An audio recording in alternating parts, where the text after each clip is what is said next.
Uma boa tarde para todos, muito bem-vindos. É com muita alegria, muita esperança que nós aqui estamos continuando, dando continuidade, né, a essa série de debates que a gente tem feito online a partir do livro Pedagogia da Autonomia. Esses debates, eles elegeram para cada dia um dos saberes necessários à prática educativa. Essa é a nossa intenção, que a cada tempo desse de debate a gente tenha a oportunidade de dialogar com pessoas diferentes a partir dos saberes necessários à prática educativa, a partir da reflexão do Paulo Freire, nessa conjuntura que a gente vive, nesse cenário, como que isso nos ajuda aí nos enfrentamentos diários, né, a partir daquilo que a gente tem vivido aqui no cenário, especialmente político no Brasil.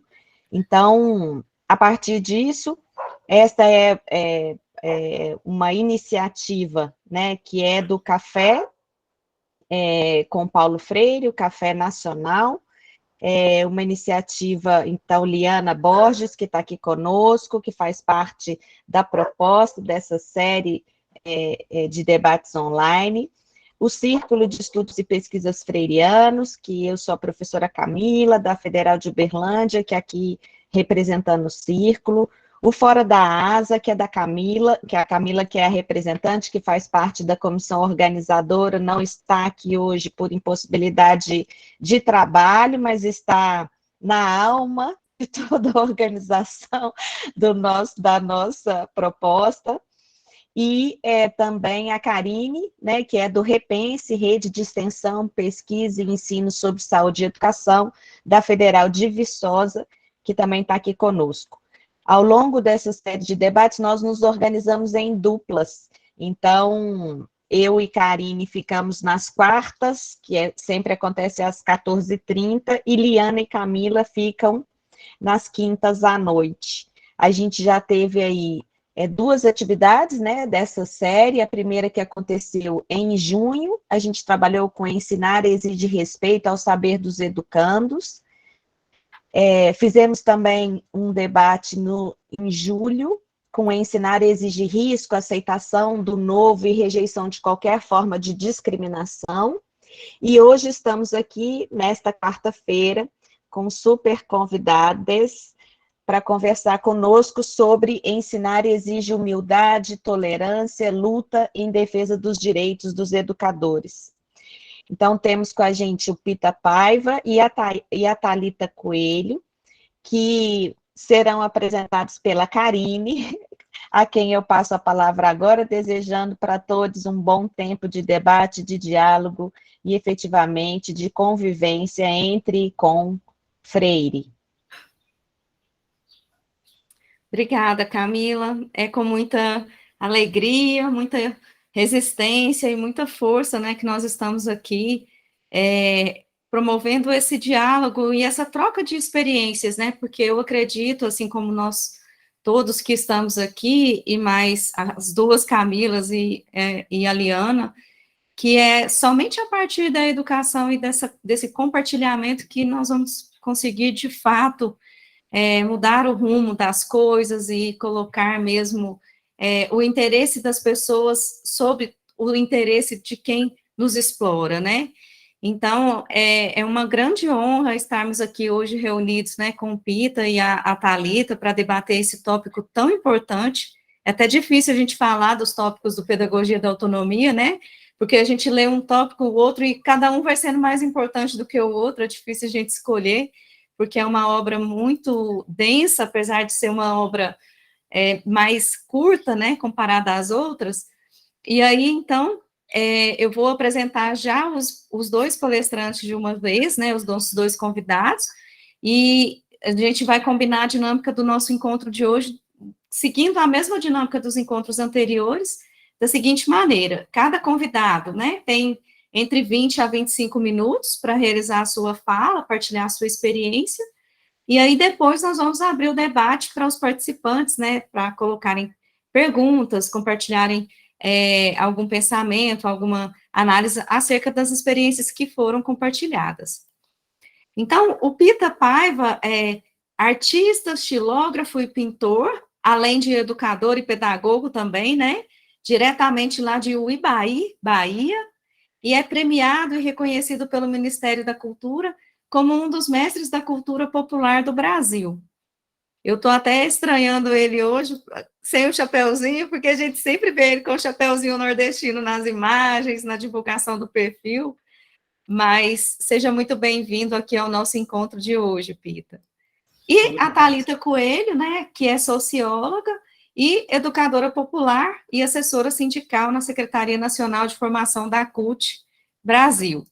Então, é com muita alegria e com muita gratidão que eu passo a palavra para vocês. Nós combinamos que o Pita vai iniciar o compartilhamento da sua experiência e, na sequência, a gente passa a palavra para Thalita. E aí eu queria combinar com vocês que quando der mais ou menos 20 minutos do tempo de fala, nós vamos sinalizar para vocês que o tempo já chegou aos 20, para que vocês possam ir encerrando perto dos 25. Pode ser?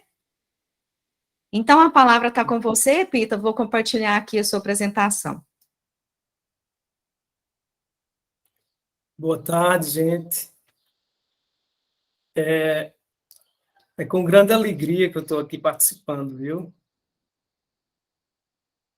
É com grande alegria que eu estou aqui participando deste trabalho, deste encontro, né? Desta reunião, para conversar um pouco sobre as nossas experiências com o nosso educador Paulo Freire. Eu estudei em Salvador, na UFBA, onde eu tive a oportunidade de ser professor alfabetizador de um projeto lá para servidores da universidade.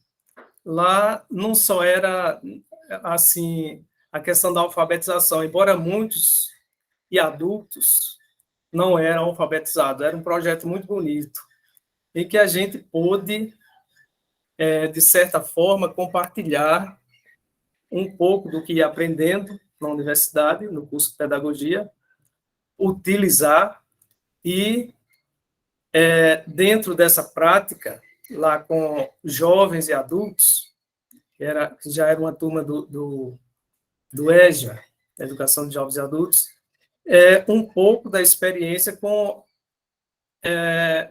alguns conhecimentos que a gente tinha, sobretudo de Paulo Freire, onde eu me encantei pela pedagogia do oprimido. Eu me lembro que esse termo, a pedagogia libertadora, e a gente tinha alguns debates, algumas discussões, digamos, alguns embates ali com a prática que a gente aprendia e aquela experiência de trabalhar com jovens e adultos, utilizando, de alguma forma, o que a gente vinha aprendendo, né? Antes de prosseguir, eu gostaria de comentar algumas coisas dessas imagens aqui que Karine está mostrando, né? Aqui a matriz da xilogravura de Paulo Freire, essa mesma xilogravura que está aqui atrás de mim, aí é a matriz ainda na madeira, antes de entintar, de passar tinta e de fazer as impressões. E foi um convite muito, assim, que eu recebi com muita alegria de fazer essa xilogravura em comemoração ao centenário, agora em setembro passado, né, de Paulo Freire. E esta imagem, essa xilogravura, foi para o dossiê sobre o mestre. Então, eu fiquei muito contente. Aí está a matriz já pintada, né? Depois foram feitas impressões também, né? Aqui já uma das impressões que estão aí molduradas, né? Essa daí, a foto que a Karine me mandou, essa ficou muito legal aí, nessa moldura mais rústica. E, na sequência, aí, foi muito utilizado nas redes sociais essa imagem, naquela ameaça aí da reforma enfim, na luta contra a perda de alguns direitos, ela foi muito utilizada nas redes sociais. Aí o dossiê, né? Pela revista Mecef. Esta daqui é uma das xilogravuras sobre a luta dos camponeses. É um levante aí de camponeses, a xilogravura chamada Resistência Camponesa. É uma parte também do trabalho que eu faço, retratar um pouco das lutas sociais, e bem aqui do meio que eu vivo, que eu convivo.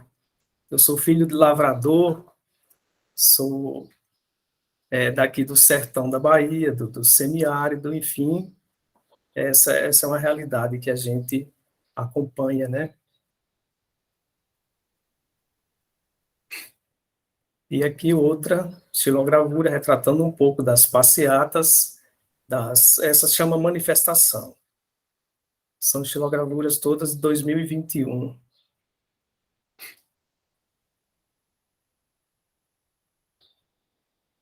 Sim, aqui uma das partes que eu gosto de colocar no meu trabalho, um dos temas que eu gosto de explorar é justamente a leitura. Naquela de Paulo Freire, a gente viu que tem ele abraçando o livro, afagando o livro, tendo aquela relação de intimidade. E aqui também a moça lendo no balanço, aí com os gatos, mas com o livro na mão, né? É uma das características aí do trabalho que a gente desenvolve. Eu só queria fazer uma pequena, assim, um pequeno esclarecimento sobre aqui o espaço que eu trabalho.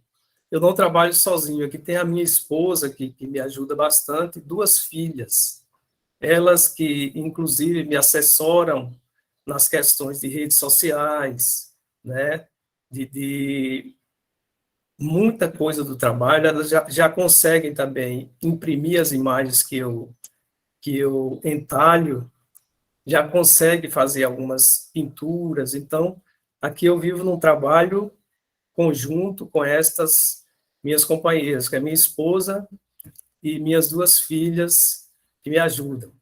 E o espaço da gente é um ponto de cultura do Estado, reconhecido, premiado, e também é um ateliê, onde a gente recebe pessoas, sobretudo escolas e educadores, artistas. Vez ou outra a gente tem uma roda de conversa, uma roda de debate, inclusive sobre a educação, né?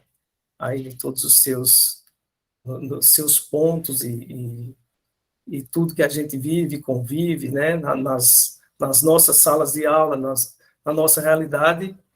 E, embora eu esteja fora hoje de sala de aula, eu pedi afastamento, licença sem remuneração, por conta do trabalho com arte. Hoje a gente vive unicamente da xilogravura, né? Então, eu queria falar isso sobre esse espaço que eu vivo e as pessoas que trabalham comigo, né? Porque a gente sozinho não consegue dar conta de fazer tudo. Então, trabalhar em grupo, em conjunto, para a gente é fundamental, né?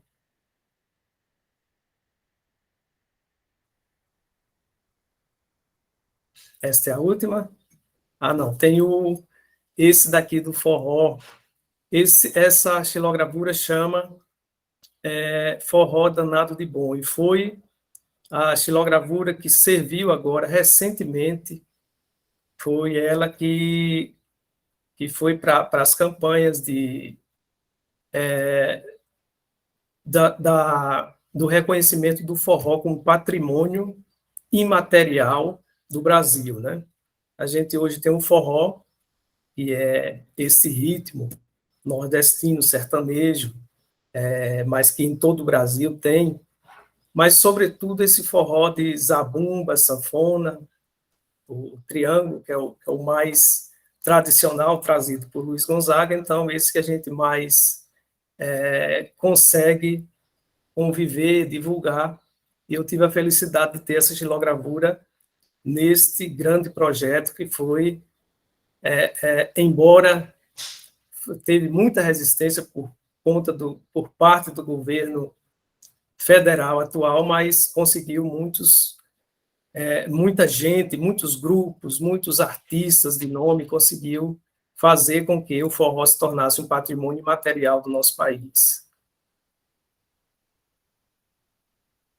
E esta é uma estilogravura que me trouxe muita felicidade. A mesma pessoa que me estimulou a fazer o Paulo Freire, que é a educadora Edith Faria, que participa de grupos de trabalho em Salvador, ela está lá em Salvador, ela participa de grupos de trabalho sobre Paulo Freire, né?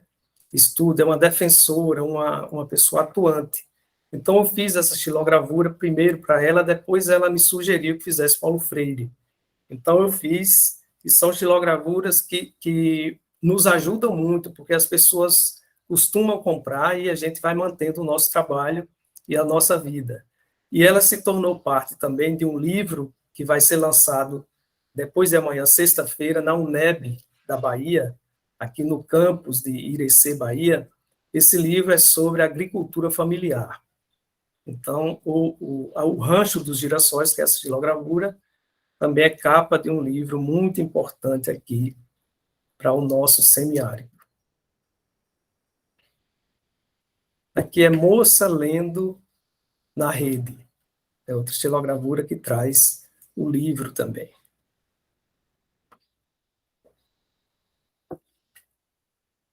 Aí é uma das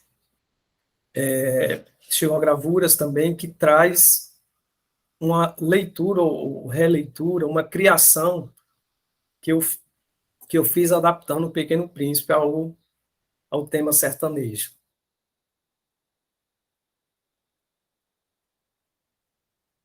E o Dom Quixote, né? Esse grande clássico também que eu adaptei e, graças a Deus, muito bem aceito pelas pessoas. Aí foi um presente que o presidente Lula recebeu há uns meses atrás, é a estilogravura que eu fiz dele, e aí ele está no presente com a estilogravura feita em madeira. Foi quando ele veio aí em Salvador e a gente conseguiu que chegasse até ele.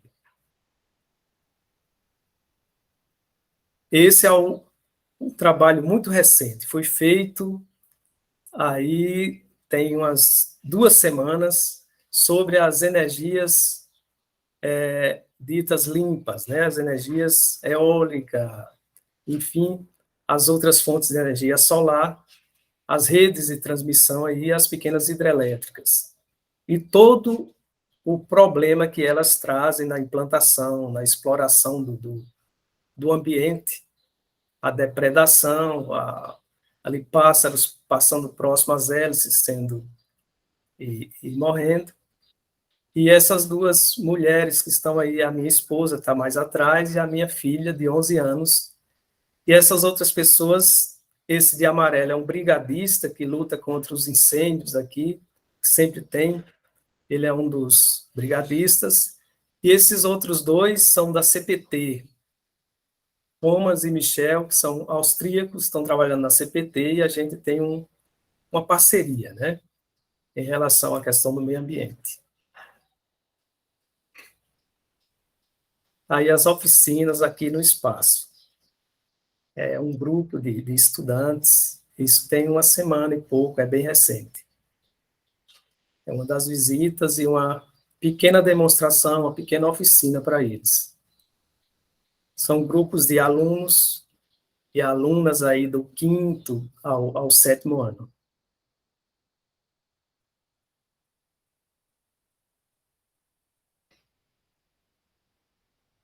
Pronto. Karine, muito obrigado foi você que fez essa, eu mandei hoje para você, você fez um trabalho muito interessante aí e ajudou a mostrar um pouco do meu trabalho.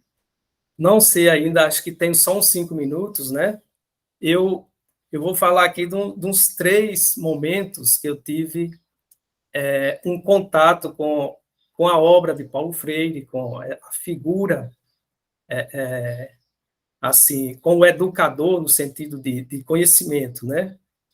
Quisera eu tê-lo conhecido pessoalmente, mas eu conheci um grande amigo dele, que foi Augusto Boal. Eu fui pegar o curso Teatro do Oprimido, e eu já apaixonado pela questão da pedagogia do oprimido, pelas lutas sociais, e fui para o Rio em 2002, e com o grupo de Augusto Boal, e com ele próprio.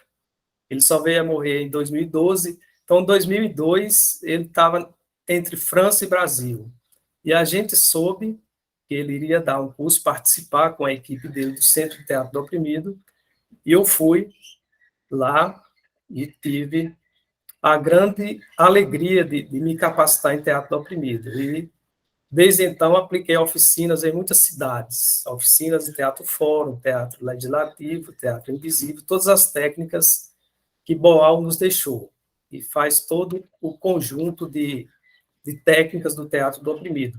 Então, esse foi um dos momentos. Outro foi lá no projeto da universidade, como eu estava contando no início, na educação de jovens e adultos.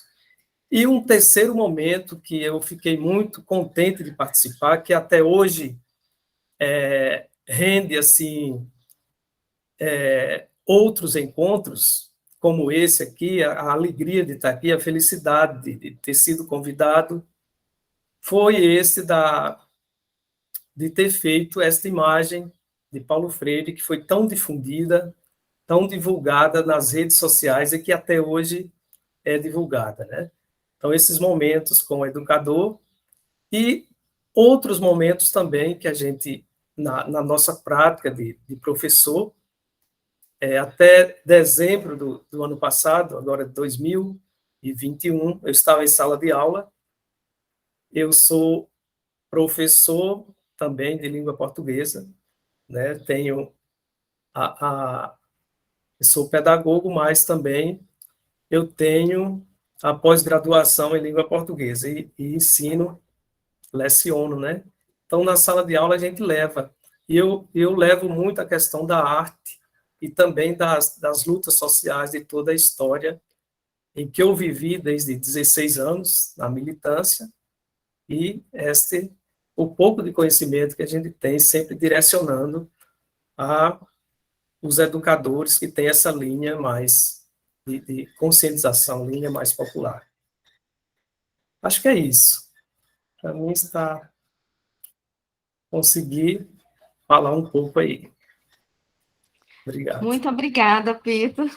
Você foi bastante econômico no tempo, né? Nem usou o seu tempo todo, mas isso não é um problema, porque certamente no final as pessoas vão ter muitas perguntas para você, muitas curiosidades sobre o processo de criação, até mesmo, né, outras imagens, né? Eu fiz questão até de mudar o cenário hoje, que eu conduzi o curso, porque eu vim colocar as minhas aqui, né? Algumas das minhas como fundo de tela, né? Porque você sabe, eu sou apreciadora do seu trabalho, né?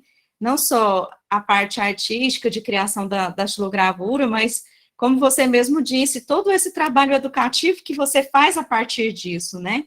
Que tem toda uma inspiração, né? Porque aquela última imagem da apresentação que mostra o espanto da criança olhando, né, a revelação da Chilo, eu acho que é uma imagem que nos anima mesmo de continuar com esse trabalho, apesar de tudo, porque é ali que a gente percebe que aquela criança nunca vai esquecer daquele momento, que ela vai se inspirar, pensando que ela também pode, né, criar o seu próprio caminho e fazer a sua própria diferença, né? Então, mais uma vez, muito obrigada, né, pela sua disponibilidade em partilhar conosco aqui a sua experiência. E aí eu já vou passar a palavra diretamente para a Thalita, e depois nós abrimos para as perguntas dos participantes. Muito obrigada, Thalita, a palavra está com você. Olá, companheiras e companheiros, boa tarde. Estão todos me ouvindo bem? Que bom. As nossas falas começam assim agora, né, nessas atividades virtuais. Primeiro, em nome da Rede Nacional de Formação da CUT, agradeço o convite para poder partilhar um pouco das experiências que a CUT tem desenvolvido ao longo dos seus quase 40 anos de existência com a formação sindical, desse diálogo, né, de décadas que nós temos tido com Paulo Freire, poder estar com vocês e também aprender com a experiência que essas organizações, em especial o Café com Paulo Freire, com quem tem convivido um pouco mais perto dentro da campanha em defesa do legado de Paulo Freire, tem dado de contribuição desde 2018. A minha partilha é de uma prática que nós fizemos na CUT há algum tempo, e ela não tem a belezura mais de imagem que o trabalho do Pita tem, né? Eu tenho que agora fazer a minha partilha a partir de dando com eu não ter essa beleza das gilogravuras que o Pita nos encantou, mas que me inspira também a pensar, enquanto ele estava apresentando o trabalho dele, eu estava aqui até revendo o roteiro que eu fiz, porque me despertou algumas questões que na formação sindical da CUT nós pensamos. Eu estruturei aqui o meu diálogo em 2 grandes pontos que eu acho que nos ajudam a compreender o que é essa experiência da CUT. Um primeiro ponto para nós falarmos sobre a luta como uma categoria histórica, né, e como a formação da CUT ela vai se moldando e se construindo a partir desta categoria histórica. Nada mais fazemos na CUT do que não ser lutar e para defender a classe trabalhadora e construir um mundo novo para trabalhadores e trabalhadoras. E um outro grande bloco, que é partilhar a experiência do ciclo de debate Quartas Freirianas e uma experiência partilhada, atualizada para este encontro, para tentar aproximar da pedagogia da autonomia, que é o esforço que vocês estão fazendo aqui de leitura. Nós, inclusive, lemos o Pedagogia da Autonomia em 2020, né, 2021, na nossa experiência. Então, são esses 2 grandes blocos que eu vou apresentar e para a gente ir dialogando. Antes de entrar nesses blocos, eu quero só aqui registrar a presença de uma companheira e um companheiro que são da rede de formação da CUT, estão aqui conosco, a companheira de Lu, que é assessora também da Secretaria Nacional de Formação, e o companheiro Pércio Plensac, que está aqui também, foi da equipe da Secretaria Nacional, hoje está no Sindicato de Saúde em São Paulo, mas faz parte da nossa rede, e vieram também contribuir com essa partilha, né, porque são também construtores dessa ação. Então, vamos lá. Primeiro, a luta como categoria histórica, né, às vezes, quando eu estou em algum lugar e as pessoas perguntam onde eu trabalho, perguntam qual é a minha formação, e eu falo que eu sou socióloga. Aí perguntam, o que você faz? Eu falei, bom, como é que eu explico que eu sou educadora popular e assessora numa central sindical? Eu dou aula. Você dá aula na universidade, então é muito difícil explicar, porque a gente não imagina que uma central sindical ou que um movimento sindical tenha também a construção dessa prática de fazer formação sindical, né? No nosso imaginário, o movimento sindical é quem paralisa as ruas, quem faz piquete, quem faz as grandes manifestações que atrapalham o trânsito, quem faz greve atrapalha a aula. Essa compreensão do movimento sindical como uma organização de trabalhadores que faz a sua própria formação, que pensa, que reflete, critica o mundo, é difícil de explicar. Por isso, para nós, na CUT, a luta, ela é considerada uma categoria histórica, né, como Paulo Freire trata a luta. E eu fiquei lendo esse trecho que vocês estão estudando hoje, e aí quero iniciar esse bloco com 2 trechos que tem lá na página 67, na minha versãozinha, que é da Paz e Terra.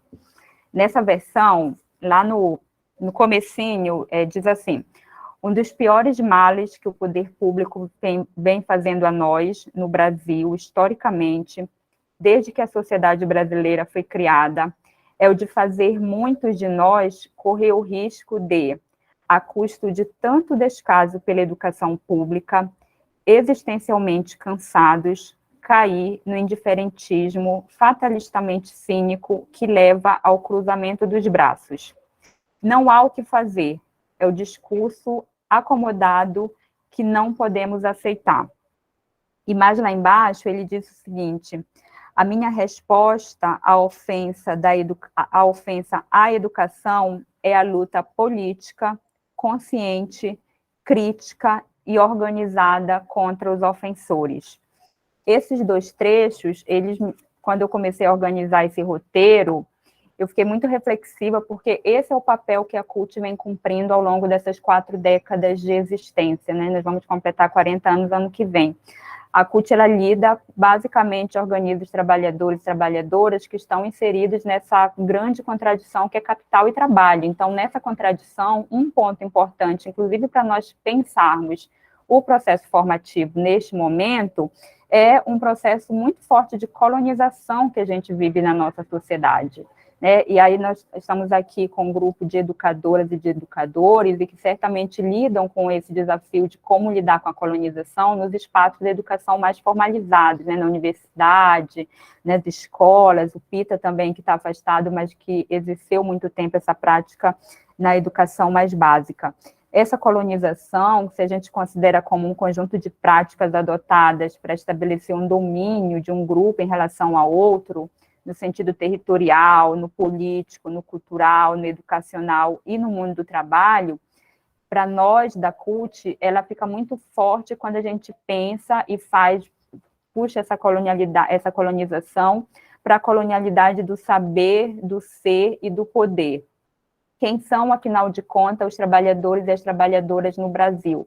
Não são sujeitos considerados com saberes, com poder, né? São sujeitos que são vistos como corpos que têm que apresentar a sua energia, a sua força de trabalho para garantir que as coisas funcionem.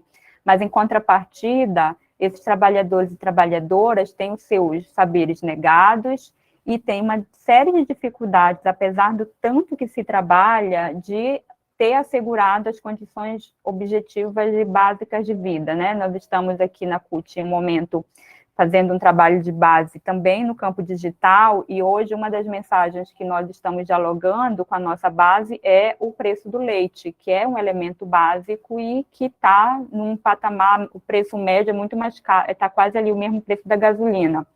Então, essa colonialidade, ela impacta fortemente, e do campo de vista da formação, ela precisa ser sempre um elemento reflexivo. Como é que nós fazemos formação sindical nesse contexto de colonialidade do saber, do ser e do poder? Um outro elemento que o Paulo Freire nos diz, e que nós buscamos muito na CUT dialogar com esse desafio, é o da reinvenção da luta histórica. Se nós estamos tratando aqui a luta como uma categoria histórica, a reinvenção dessa luta histórica, ela se faz necessária ser algo permanente, algo atualizado de uma forma constante, né? Mudando a conjuntura, de acordo com as estruturas que nós temos. A CUT nasceu numa conjuntura dificílima, que foi de ditadura militar, né? Quando a gente olha aquelas imagens do Lula lá, naqueles grandes comícios, aqueles grandes atos, a gente às vezes até esquece que aquele era um momento de ditadura militar no país. E ali simplifica, né, ou dá uma dimensão da capacidade da força da classe trabalhadora. E junto com a existência da CUT, ali em 83, nós já começamos a construir um dos principais instrumentos para nós, e mais estratégicos, que é o que nós chamamos de Política Nacional de Formação da CUT, né, a nossa PNF. Nós temos ali já em 83, em 84, começa a partir dos trabalhadores e trabalhadoras rurais, uma primeira experiência de organizar a sua própria formação de base, e a partir dessa experiência dos trabalhadores e trabalhadoras rurais, que também dentro dessa colonialidade dos saberes e do poder são vistos como pessoas que não têm formação, que não têm conhecimentos, nós fomos constituindo uma política que é a nossa grande estrutura orientadora da formação sindical da CUT, da nossa rede de formação no país todo. Então, é a partir dessa política que nós vamos organizando a nossa prática sindical. A ação da CUT, nessa lógica, portanto, ela trabalha com uma compreensão de que os educadores populares, e a gente está falando aqui de educadores populares que são trabalhadoras e trabalhadores, né? Essa é a nossa concepção de fazer formação. Um dos princípios da formação da CUT é da indelegabilidade da formação. Nós mesmos somos responsáveis pela nossa própria formação. em parcerias com algumas instituições que estão dentro do nosso campo de atuação política, mas a formação da CUT é feita pelos próprios trabalhadores e trabalhadoras da base da CUT. Então, para nós, esses educadores e educadoras e toda a nossa rede precisa ser fortemente comprometida com as classes populares. É impossível fazer formação popular, fazer formação sindical, sem que essa formação esteja comprometida com as camadas populares, ou seja, com o preço dos alimentos, com o preço da gasolina, com a defesa de educação pública de qualidade laica para todos. E a educação, ela precisa dialogar com essa pauta para ela, de fato, contribuir com a formação de sujeitos históricos. É isso que nós fazemos ou buscamos, nos dedicamos a fazer na CUT. É formar homens e mulheres como sujeitos históricos que têm capacidade de atuar dentro da sua realidade, de transformar essa realidade, de mudar essa realidade. Em uma obra, o Paulo Freire fala sobre o processo de educação e de escolarização, e a gente pode muito bem pegar essa fala dele para pensar a formação sindical na CUT. Ele diz que a gente aprende a realidade para transformar a realidade, né? Na formação sindical, nós buscamos isso, aprender que realidade é essa, e aprender a partir das dinâmicas onde nós atuamos para transformar essa realidade. Tem uma das obras que o Pita mostrou, e eu fiquei pensando na diversidade que nós temos na CUT, na diversidade, na complexidade que é fazer formação. Quando a gente está aqui nas nossas reuniões, na equipe pedagógica, toda terça-feira, às vezes parece fácil, e os problemas parecem muito grandes diante do desafio, mas tem uma xilografura do Pita que é as lutas camponesas, e eu fiquei pensando, se eu pedisse para o Pita, que tal você fazer das lutas da classe trabalhadora? Como é que representaria quem são as trabalhadoras e os trabalhadores, né, de uma forma geral? Os rurais, a gente vê os instrumentos, eles são mais fáceis nós identificarmos, mas como é que a gente retrataria as lutas da classe trabalhadora como um todo? Teria lá foice, um martelo, teria o chapéu de palha, mas teria um livro, teria um telefone, teria uma caneta. Então, pensar em formação sindical para a classe trabalhadora no Brasil, desse tempo de muitas mudanças no mundo do trabalho, de uberização, também exige uma reflexão sobre quem nós estamos formando, como estamos formando, para que estamos formando e onde queremos chegar com essa formação. Então, essa reflexão inicial que eu trago sobre a luta como uma categoria histórica é primeiro para compartilhar com vocês essa complexidade do que é fazer formação sindical numa central sindical do porte da CUT, que reúne trabalhadores do campo e da cidade no país como um todo. Aí eu já passo para o segundo bloco, que é o bloco da nossa experiência em si, que eu vou compartilhar, e tem a ver com, foi uma forma de nós pensarmos essa reflexão inicial que eu falei da luta como uma categoria histórica, mais organizada, estruturada em obras do Paulo Freire. No centenário de Paulo Freire, nós iniciamos a construção dessa atividade, que é um ciclo de debates quartas freirianas, esperançar, organizar e construir um mundo novo para trabalhadores e trabalhadoras. Essa experiência começou com a Escola Sindical Chico Mendes na Amazônia, que é a escola que faz a formação sindical da CUT na região norte do país. A CUT tem 6 escolas de formação sindical e uma escola de formação de educação integral. Então, essa estrutura de escolas sindicais nas regiões também busca romper com essa colonialidade dos saberes, né, para a gente pensar o Brasil com essa diversidade que ele tem.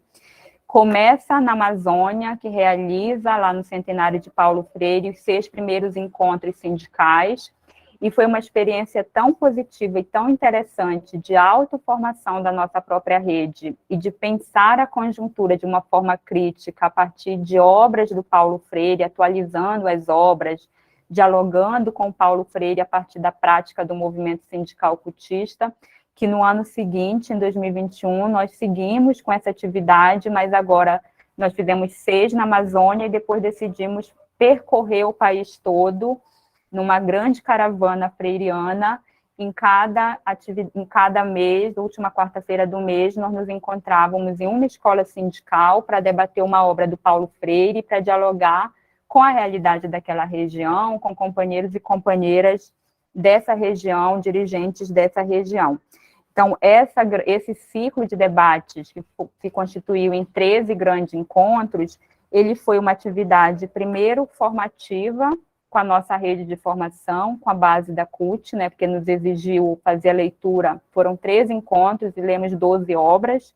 Pedagogia do Oprimido foi uma obra lida 2 vezes, e não é à toa, né? Pedagogia do Oprimido nada mais é do que uma metodologia de como organizar os trabalhadores e trabalhadoras para lutar, para construir essa sua realidade, mas também, e esse era talvez o principal objetivo das quartas freirianas, era fazer uma reflexão crítica acerca desse momento histórico que nós estamos vivendo, partindo das obras de Paulo Freire, né? Então, em cada encontro, nós tínhamos um tema, escolhíamos uma obra e nós buscávamos juntar esse tema e a principal contribuição dessa obra do Paulo Freire e relacionar com o desafio que está posto ao movimento sindical, ao mundo do trabalho. Então, nós nos esforçamos para ler a obra do Paulo Freire e é como se fizéssemos uma pergunta: Paulo, e para este desafio agora do movimento sindical, o que a gente precisa fazer? Ou, olha, tu escreveste isso nesse texto, mas a nossa prática aqui está nos apontando para isso.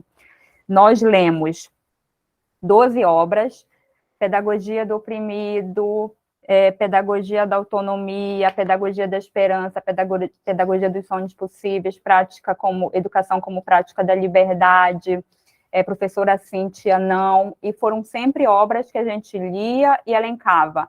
Como faz o movimento sindical nessa conjuntura, como nós fazemos formação sindical nessa conjuntura, quais são os desafios de fazer trabalho de base a partir da pedagogia do oprimido, quais são os desafios de organizar trabalhadores e trabalhadoras. Essa junção entre realidade e obras do Paulo Freire, de um outro tempo, mas que ainda dialogam com problemas dessa conjuntura, nos ajudaram a pensar criticamente que momento é esse que nós vivemos, como é fazer formação nesse momento da conjuntura e que aprendizagens as obras e a própria existência do Paulo Freire podem ser absorvidas pela rede de formação da CUT e pela CUT como uma organização sindical para atualizar a sua caminhada para esse próximo período. A construção desse encontro, a metodologia, ela também foi desafiadora, porque ela foi construída toda em formato virtual em meio a uma pandemia.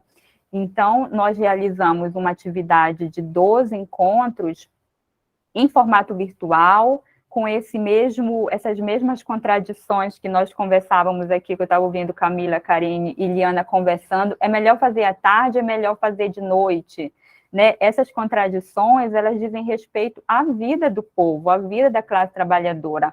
Quem vem à tarde? Nós refletimos isso. À tarde vem, em geral, um grupo de dirigentes, de lideranças sindicais, ou que está liberado, né, para a luta sindical, ou que tem uma condição de trabalho que consegue organizar um pouco da sua agenda para dispor de 2 horas e meia, num período entre 15 e 17 ou 17h30. À noite, as nossas atividades têm mostrado que as atividades à noite, elas têm um pouco maior de presença.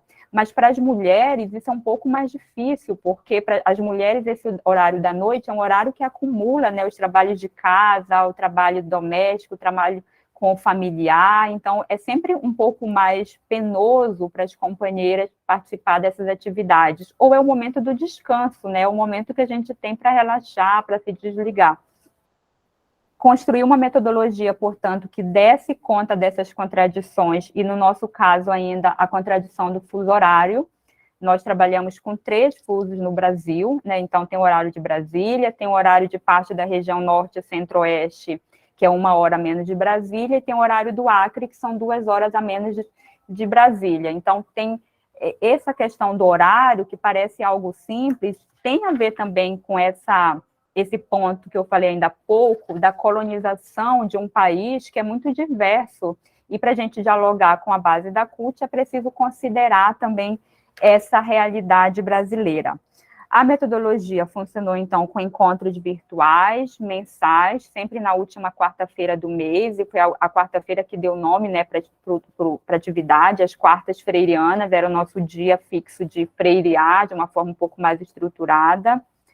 No horário da tarde, foi o horário que a gente percebeu que tinha a participação, ou menos dificuldade de participação desse grupo de trabalhadores da CUT, e também que são de fora da CUT. Liana chegou a participar conosco em alguns encontros.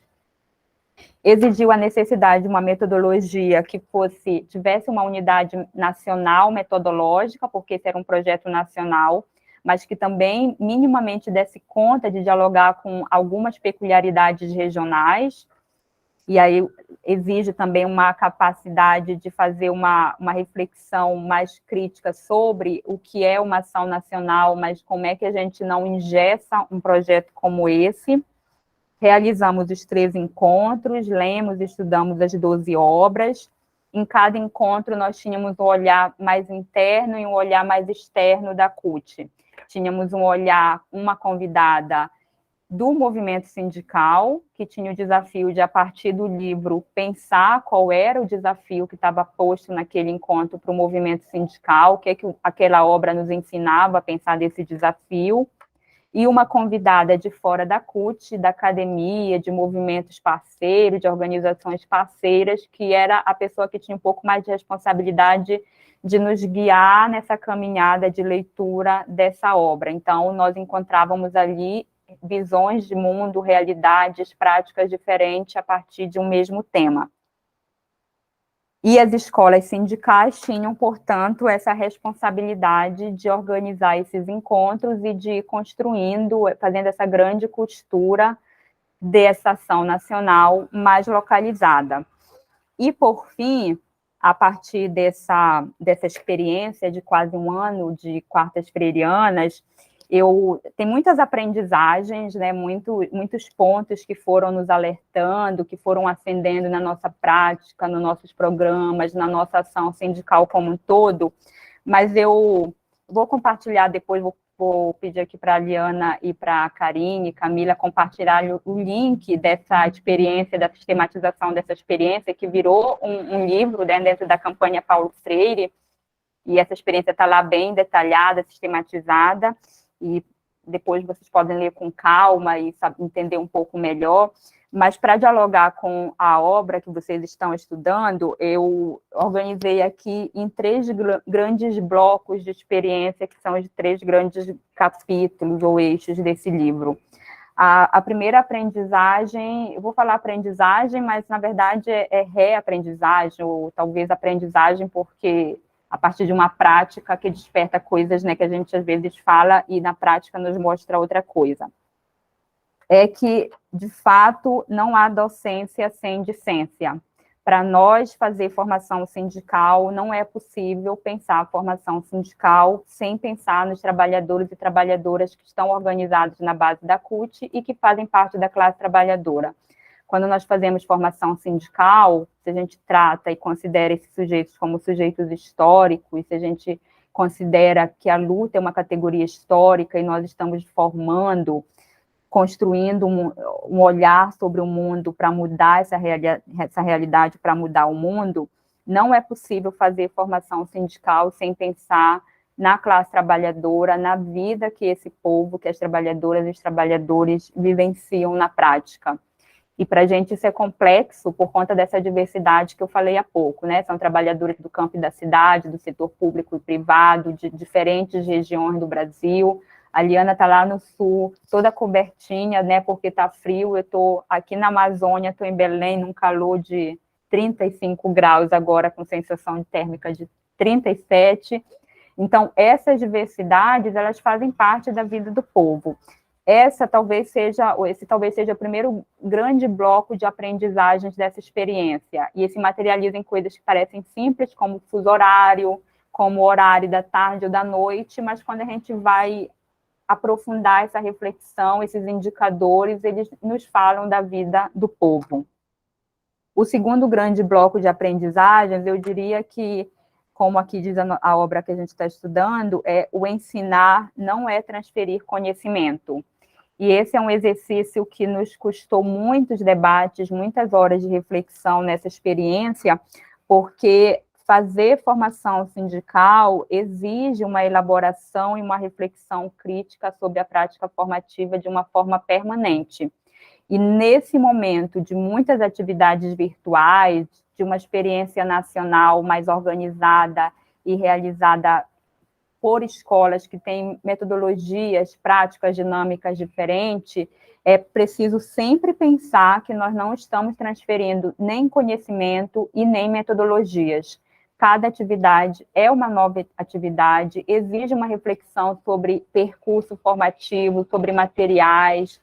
Nas nossas atividades como um todo na CUT, a cada período é preciso repensar percurso, material, dinâmicas, metodologias, porque não é um processo de transferência, né? Então, o processo de formação, ele não transfere automaticamente de uma região para outra, de um grupo para outro. Exige uma reflexão crítica, um olhar crítico sobre a prática formativa. E o último grande bloco, eu diria que é esse: ensinar é uma especificidade humana. E isso ficou ainda mais latente e mais forte nesse tempo de atividades virtuais, que a gente não tem o calor humano, não tem a proximidade, não tem a possibilidade de fazer as místicas, a dinâmica, não tem essa questão mais sensorial, que é muito forte, que é muito típica, né, do nosso povo, esse carinho, não tem o cafezinho, enquanto a gente percebe que a atividade está entrando num clima, está todo mundo um pouco cansado. Formar sujeitos históricos, como o Paulo Freire nos chama a atenção em diversas obras, é muito difícil, especialmente difícil no tempo que nós exercitamos essa prática, que foi um período de pandemia, né, de isolamento, de mortes. Na Amazônia, nós vimos o que aconteceu em Manaus, e talvez seja o principal símbolo da barbaridade do que foi o governo genocida de Bolsonaro. E nós vivemos uma barbárie na sociedade e profundos ataques às organizações sindicais.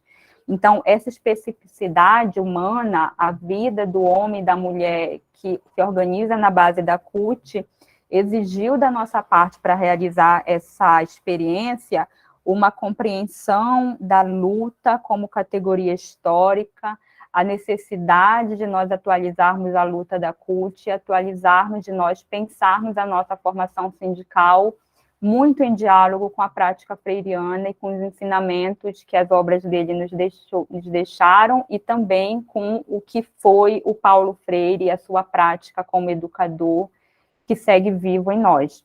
Então, essa foi a experiência que nós construímos na CUT recentemente e que tem servido de inspiração para construir outras práticas, inclusive com metodologias parecidas, mas também para repensar o nosso fazer formativo.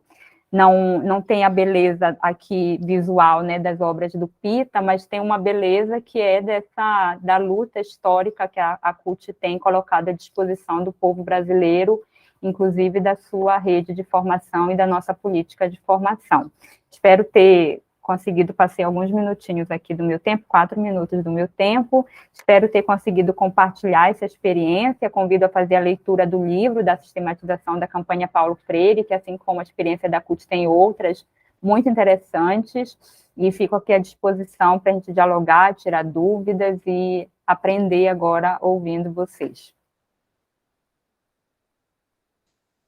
Thalita, eu vou aproveitar, né, para usar o que você mesma disse, porque considerando toda a diversidade do nosso país e todas as potencialidades que nosso território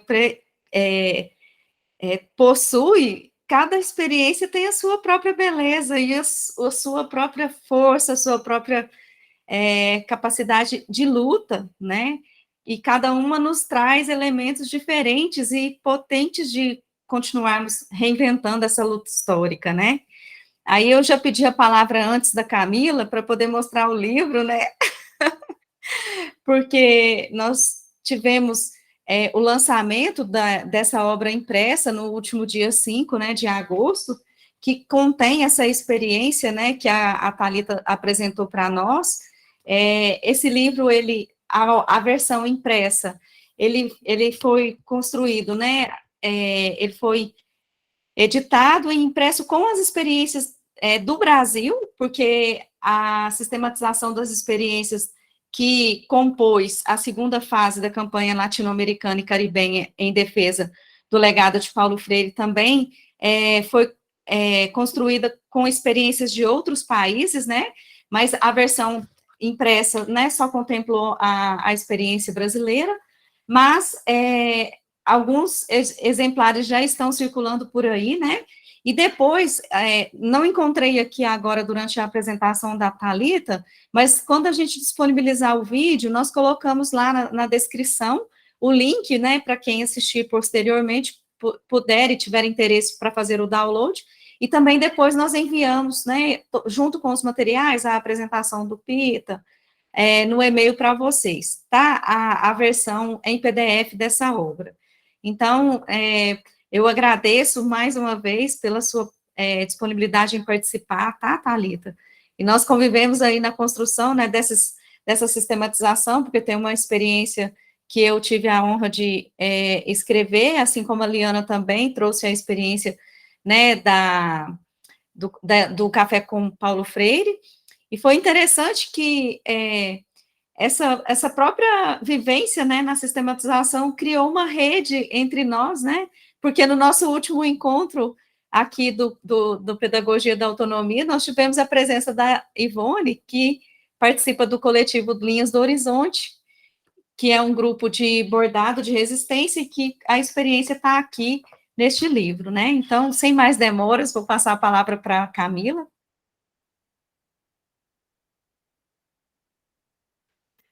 Não, eu queria agradecer Pita, encantada também, acho que você deve ter visto aqui no chat as pessoas dizendo o encantamento.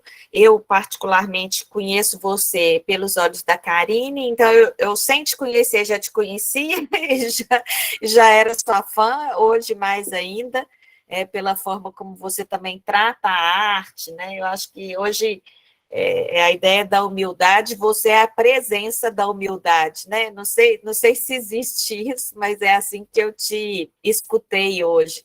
Então, foi muito importante, acho que a sua fala vai ficar para nós, e a vontade e o desejo de ter você aqui mais perto da gente, a partir da sua obra, eu acho que isso é importante nesse momento, né, que a gente vive também, a gente se apegar aos pares e àqueles que também acreditam no que acreditamos.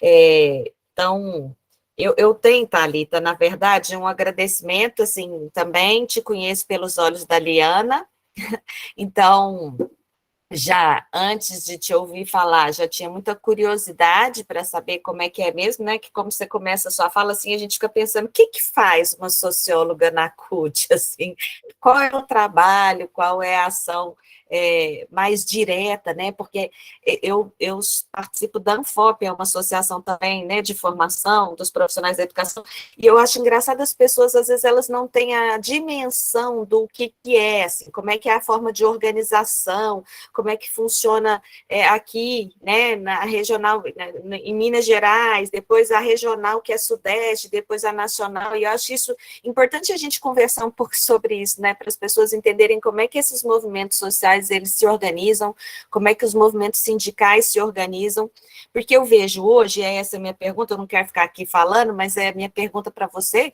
e Liana, aí, que eu sei que já está com a mão levantada depois, assim, que é muito provocativa para esse tempo que nós estamos, né, porque a gente eu vejo cotidianamente, assim, colegas da universidade muito desencantados, Thalita, desencantados com o movimento sindical, desencantados com as nossas associações. Eu tenho colegas muito próximas que elas falam, eu não vou me sindicalizar. Aliás, nós temos um número significativo na universidade de colegas que não se sindicalizam, por entender que não representam, não faz parte, é uma discussão que acaba fechando-se em guetos, ou fechando-se em grupos que não abrem para o espaço do diálogo, né? Eu trabalho muito com professoras, eu estou falando da minha realidade da universidade, mas eu vou ampliar. Os professores da educação básica também, eu vejo, noto, percebo um desencanto em relação aos seus sindicatos. Um desencanto e uma descrença em relação às possibilidades que esse sindicato pode trazer enquanto profissão, enquanto valorização, enquanto representação da categoria. Então, eu queria primeiro ver se isso faz parte esse é um pensamento que acompanha vocês, isso aí é uma viagem minha, é uma percepção errada, isso tem reflexo na onde... E até porque, né, no saber que a gente hoje trata, é um saber que do Paulo Freire sempre me incomodou muito, porque o Paulo Freire, eu vou ler o trechinho aqui, né, que vocês sabem, mas é só para dizer que da onde é que ele me provoca, é quando ele vai falar para a gente repensar a eficácia das greves, né? É isso que eu estou falando mesmo, assim, porque as pessoas também, aí a gente vai mobilizar um dia que você pensa assim, hoje a praça vai estar lotada, os professores, né, nós fizemos aqui a leitura da Carta à Democracia, dia 11, no dia 8, dia 11/8, dia dos estudantes, eu falei, vai parar a universidade, nós vamos ler a Carta da Democracia, gente, nós estamos num tempo que não tem o que discutir, ou a gente faz isso, ou nós vamos para a barbárie completa. Cheguei lá, eram poucas as pessoas, né? Na verdade, identifiquei lá. Poucas as pessoas que... Então, enfim, eu acho que é isso que eu queria, talvez, aí te ouvir um pouco, até para que eu possa aqui também ter mais argumentos, até com os colegas, porque às vezes meus argumentos já se foram, os meus argumentos já estão sendo repetitivos. E Liana é a próxima, não sei se Liana quer falar e depois Thalita fala, ou se a Thalita já fala agora e o Pita também fica à vontade. Liana, o que você prefere? Tanto faz, eu vou tentar falar 13 minutinhos, vocês podem marcar o meu tempo. Enfim, eu não vou me estender demais, mas quero dizer para o Pita que, por inúmeras razões, eu precisei reler A Educação como Prática da Liberdade, que é o primeiro livro que Paulo Freire escreve, e nesse primeiro livro ele trata pela primeira vez, né, de forma reflexiva e escrevendo sobre as questões que envolvem a alfabetização. E aí é onde ele fala dos círculos de cultura e onde ele se remete, né, aos desenhos do Brenan, que traz, né, para esses desenhos as cenas da vida das pessoas, e são esses desenhos que mobilizam para o diálogo, que mobilizam para a reflexão, para a problematização e para o processo de, digamos assim, de trânsito da consciência, da nossa consciência mágica para a nossa consciência crítica. E desenhos esses do Brenan que foram tirados, né, das mãos de Paulo Freire pela ditadura militar e que depois foram redesenhados pelo, acho que é Vicente o nome do artista, Vicente de Abreu, um pintor, também pernambucano, e aí vendo teus desenhos, né, o quanto me mexeu assim com esse imaginário sobre, primeiro, a importância de resgatar, de respeitar, de retratar a cultura popular em diálogo com a realidade, né, do povo brasileiro, porque era isso, né, que os círculos de cultura se propunham. Ao mesmo tempo, desenhos esses que tu trazes e que Brenan começou lá em 1963, na perspectiva de retratar a vida dura, né, desse povo brasileiro, desses trabalhadores e dessas trabalhadoras, para que essa realidade pudesse entrar no círculo de cultura, no círculo de diálogo, e daí, então, todo o processo de discussão, de reflexão, de troca, né, e de aprofundamento, e de questionamento e de superação da realidade. E aí eu fico entrando um pouco na fala da Thalita, porque, assim, essa questão que a Camila acabou de trazer, né, e que de vez em quando rola nas redes sociais, um card que diz como pode uma professora ser bolsonarista, né, como pode um trabalhador sindicalizado se colocar, né, contra a sua própria existência. E aí, uma das coisas que a gente tem escutado muito, e que eu acho que a CUT nos ajuda a entender, que para conversar com essas pessoas, a gente precisa ser mediado por outras linguagens, pela linguagem da arte, pela linguagem da cultura, pela linguagem de um diálogo que seja um diálogo mais amoroso e trazendo mais as coisas cotidianas, né? Então, essa professora que vota no bolsonarismo é aquela que não consegue comprar o leite toda semana, é aquela que não consegue sequer fazer, talvez, alguma atividade de lazer que anteriormente ela fazia, né? Então, acho que o Pita e a CUT e a Thalita dialogam muito nesse sentido, né? Quer dizer, a gente retomar o diálogo com essas pessoas, né? Através de outras linguagens, porque acho que a gente já se deu conta que aquela linguagem, aqueles argumentos que a gente utilizava, eles não dão mais conta do contexto que a gente está vivenciando. Não tem receita mágica, mas eu acho que esse é um bom exercício da gente exercitar outras formas de diálogo.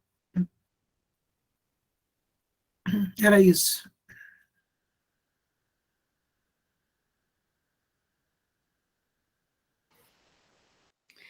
Podemos passar, então, a palavra para a Thalita, né? Responder a pergunta da Camila. Obrigada, Liana. Camila, eu relendo o livro, eu fiquei com o mesmo incômodo. Como assim, né, a greve?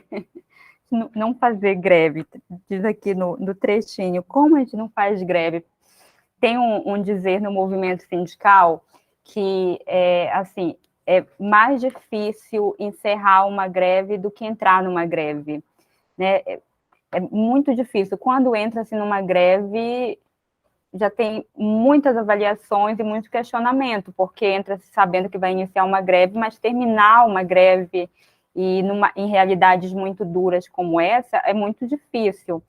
Então, me causou incômodo também essa parte do não fazer greve, porque segue sendo um instrumento importante de luta, e talvez é um instrumento que nos possibilita, em diversos momentos, dialogar com a classe patronal, muitas vezes em situações diferentes, né? Se a gente pensa no serviço privado, os trabalhadores e as trabalhadoras que sindicalizam, eles sabem que essa é uma opção indevida, porque todo esse processo de ascensão que tem dentro das empresas, banco principalmente, é uma opção que aquela trabalhadora e trabalhador está fazendo de não ter isso. Então, no momento que se sindicaliza, vai, no mínimo, ficar naquele cargo, naquela função que tem, porque vai ficar marcado para o resto da sua vida por uma opção de atuar na organização sindical. Mas tem a possibilidade da greve ainda. No serviço público, que não tem essa possibilidade da greve, a greve ela é uma tentativa de abrir negociação. Então, para você tentar negociar com o Estado, né, nas suas diferentes esferas, a greve ela é uma forma de iniciar um diálogo. Então, inicia-se uma greve no serviço público sem a possibilidade de saber se sequer vai ter condições de abrir esse diálogo. Na agricultura familiar, por exemplo, que tem na base da CUT, não tem essa possibilidade da negociação. Se a gente pensar como é que os agricultores e agricultoras familiares manifestam e fazem negociação com o serviço público, em alguns lugares, quem é da agricultura familiar, principalmente, é fechando rua, ficando ali com o revólver apontado para o rosto. Então, quando a gente olha para esse exercício da organização sindical, é muito difícil pensar nessas manifestações e talvez por isso cause incômodo, né? Um incômodo grande ver que a greve, o Paulo Freire aqui sugere que a gente não utilize mais do recurso da greve. Ele segue sendo um recurso importante.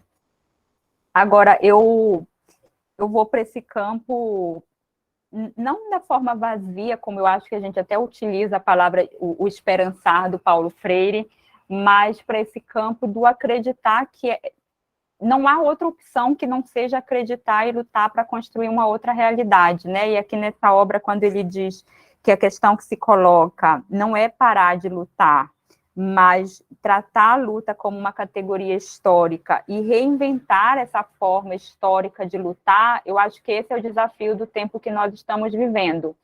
Formalmente, eu poderia dar uma resposta do ponto de vista das resoluções da CUT, né? No último congresso, a CUT decidiu que não pode seguir representando apenas os trabalhadores e trabalhadoras que são formais no país. Nós temos um número imenso de trabalhadores e trabalhadoras informais, e esses trabalhadores e trabalhadoras informais, eles são os que são mais afetados por toda a barbárie do nosso governo, por todos os problemas na nossa sociedade, né? Pelo aumento dos preços dos alimentos, a falta de serviços públicos básicos. Então, formalmente, a CUT decidiu que vai representar esses trabalhadores e trabalhadoras. E existe uma série de resoluções de encaminhamento, de tratativas que estão sendo feitas para ampliar essa capacidade de representação.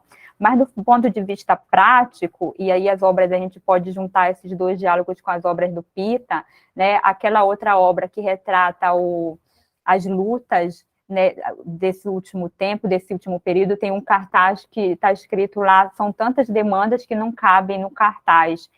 É isso, né? Nós estamos no momento, primeiro, quem é considerado trabalhador e trabalhadora hoje? A gente tem um dilema para fazer esse debate, né? Nós temos aí o capital com essa história do empreendedorismo, então todo mundo quer ser empreendedor, ou vende-se a ideia do empreendedorismo, de ser o seu próprio patrão. Nós temos uma desconstrução da estrutura do mundo do trabalho. Hoje, qual é a minha profissão? Eu trabalho em um lugar, mas eu também sou Uber, eu também faço entregas, eu também faço serviços de manicure, eu também vendo bolo no pote, eu também faço... Então, o que é, afinal? Qual é a minha categoria? Como é que eu me organizo? Esses elementos que parecem muito, e num período de muita precarização do trabalho, num período de muita desconstrução das estruturas do trabalho, isso assegura ou remete para as organizações sindicais um desafio imenso de dialogar, do ponto de vista da organização, como a gente organiza trabalhadores que têm diversas funções, né, que geram a sua renda. Que categoria é? Como organiza trabalhadores dessa forma ampla? Do outro ponto de vista, é como a gente dialoga e convida para a organização, como transforma esse momento que é um momento de muita crítica, é um momento de muita insegurança, é um momento de muitas ações até soltas, mas como transforma isso em organização popular? Como conversa? E como conversa nessa realidade, trabalhadores e trabalhadoras que passam 8 horas trabalhando, 4 horas no transporte, né, 2 para ir, 2 para voltar, que chegam em casa e não tem comida. Tem um outro projeto que nós estamos realizando na CUT para pensar o bicentenário, e a obra que nós lemos, o Bicentenário da Independência, a obra é muito parecida com as quartas freirianas. Cada mês a gente está lendo uma obra para pensar essa independência a partir de literatura, de obras de literatura das regiões do país. O último encontro, nós lemos Quarto de Despejo. E a gente fica lendo a Carolina Maria de Jesus, e aí como é que a gente pensa, como é que a gente vai sindicalizar ou falar de organização sindical com alguém que não tem o que comer, né? A Carolina falava isso, hoje eu estou cansada, mas eu tive que sair para catar papel porque a gente não tem comida. Os meus filhos não têm o que comer. As dificuldades cortam o afeto do povo pelos políticos.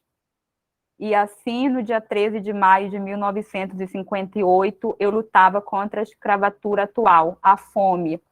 Então, essa realidade é uma realidade muito cruel com o povo brasileiro e impõe, do ponto de vista da organização sindical, uma dificuldade. Como organizamos, como dialogamos com esse povo?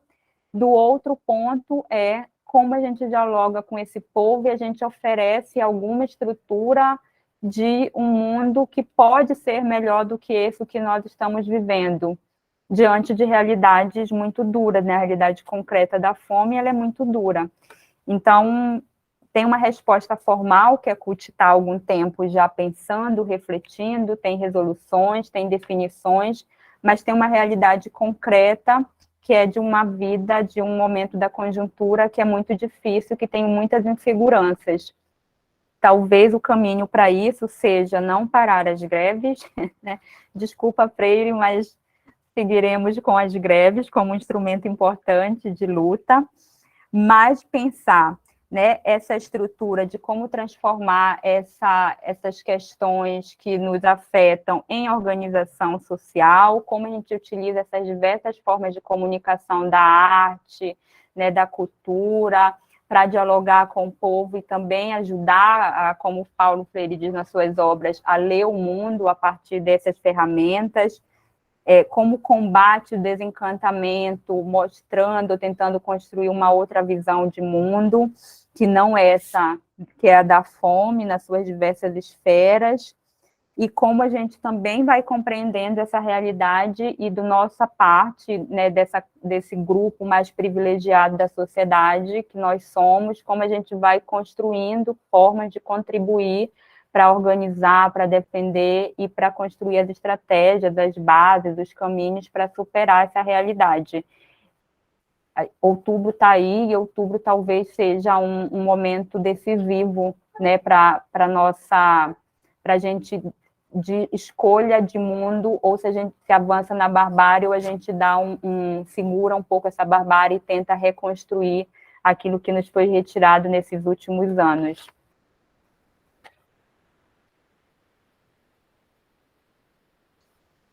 Obrigada, Thalita. Complexo demais, né? Pode falar, Camila, você levantou a mão.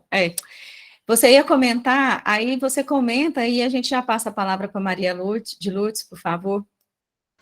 Não, eu ia dizer que realmente não tem resposta, né? Thalita, só para a gente mesmo dialogar sobre isso. Eu acho mesmo, os desafios só estão aumentando, só que eu vejo eu ainda vejo as mesmas falas de professores mesmo nesse cenário, que eu acho que era um cenário que eu já vi também de outras formas também, a forma com que esse cenário acaba fazendo a união acontecer, né?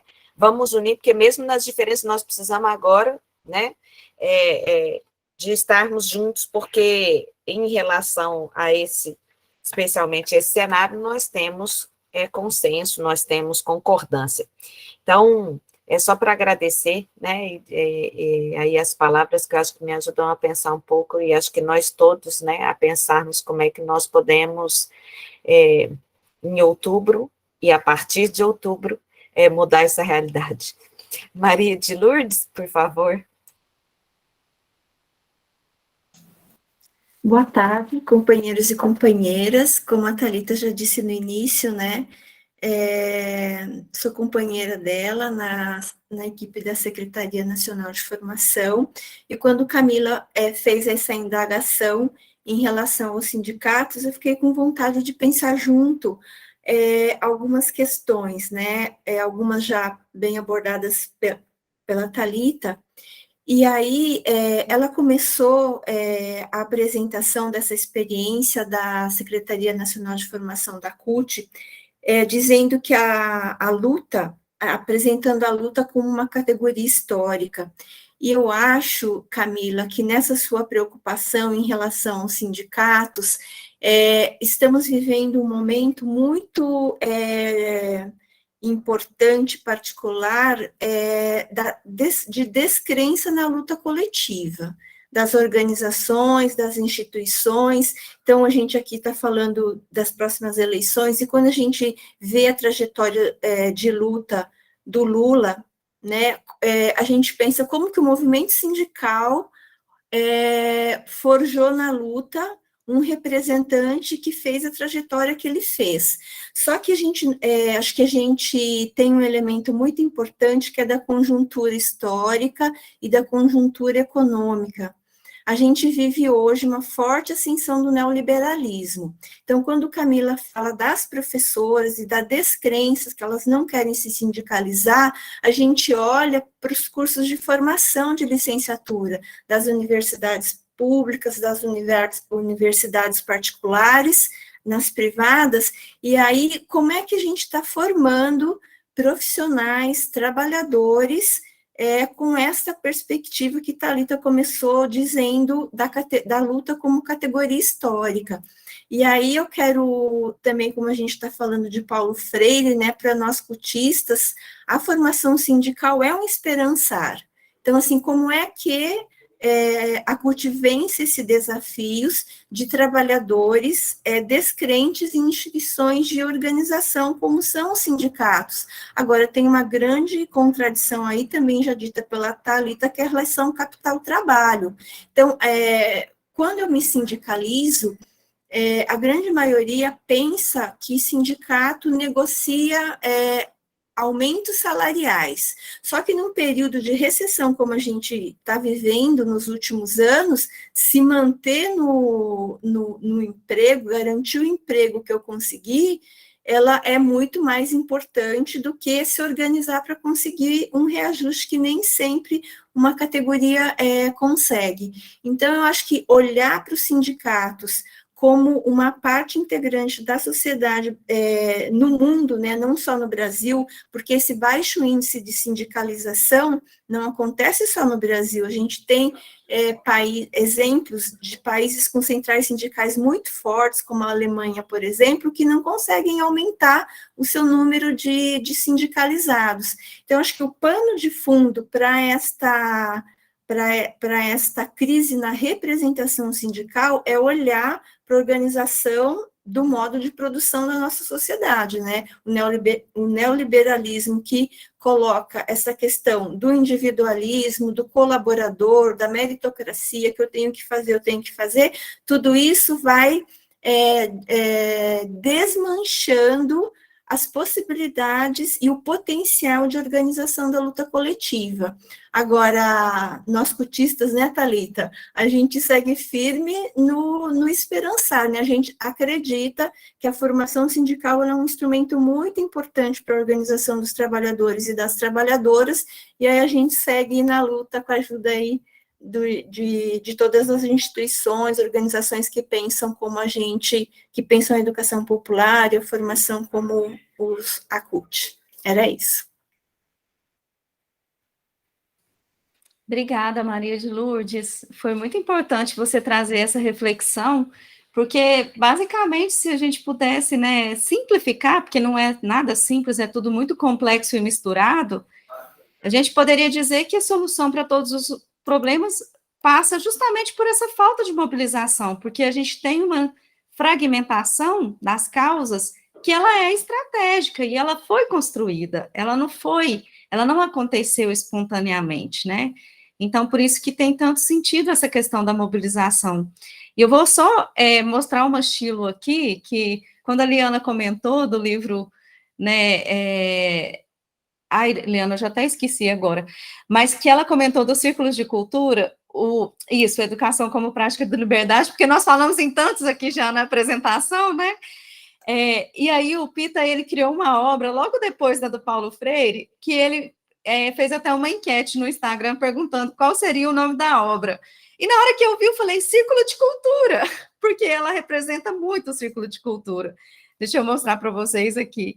E aí, nem sei que fim depois ficou o nome da Chilo, mas que traz, inclusive, um caminho para isso que a gente está colocando, porque é nessas organizações, nas associações comunitárias, nesse trabalho coletivo de base, que às vezes a gente acha que é pequeno e insignificante, que a gente começa a produzir, a construir essa mobilização, que vai colocar esse esperançar e a luta histórica de novo forte, né, e que vai nos proporcionar essa possibilidade de transformação.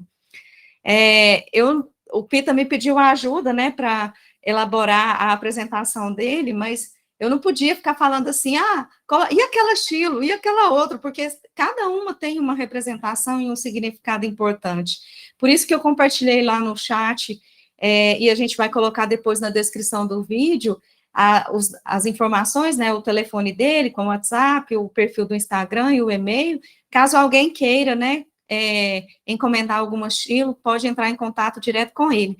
Mas logo quando ele estava apresentando, o Pércio trouxe uma questão que eu queria ouvir dele, porque, na verdade, a gente nunca conversou sobre isso, e eu acho que tem tudo a ver com o tema do nosso encontro de hoje, né, que a Eliane disse que comprou uma camiseta com uma estampa semelhante à que ele mostrou da Chilo